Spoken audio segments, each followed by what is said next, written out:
thank you so much for this incredible honor. It just moves me and matters to me greatly, so I really, really appreciate it. You know, I ask my 4-year-old, Hazel, every day about what she learns in school.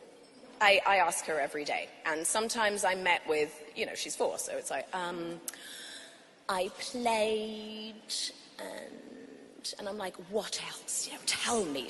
And, you know, it's probably because she's tired, or perhaps because I ask her every day, and she's tired of me asking about her day. But the other night, it was like she threw me a bone as I was putting her to bed. And she said, hey, Mummy, do you know how to get to Harlem? And I just sort of stared at her dumbly, and I said, how do you get to Harlem? And she goes, you take the A train, it's the quickest way. And I was like, what? You know, and I said, like the Ella Fitzgerald song? She goes, yeah, Ella Fitzgerald.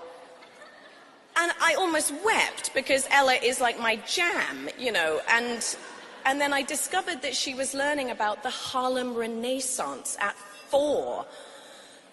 And I've also been schooled on lava caves, never heard of them before.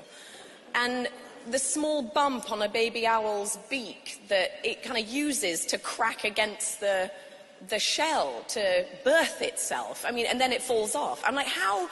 This is stuff I've never heard of before. And so it's sort of become apparent to me that I ask Hazel every day what she learned at school, because, well, I'm desperate to know cool stuff like that, mainly. But to learn from her, and I just sort of adore the look of delight in her eyes when she realizes she's teaching me something I knew nothing about. And she's just being nourished and inspired at school in ways I clearly can't keep up with.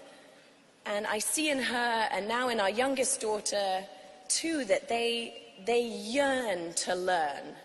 They crave it, and in return, the world sort of lights up for them and invites them to absorb the infinite possibilities that are available to them. And they are lucky enough, and as was I, and as were most girls that I knew growing up, that your dreams were not ever going to fall on deaf ears, and that your thoughts and your voice mattered.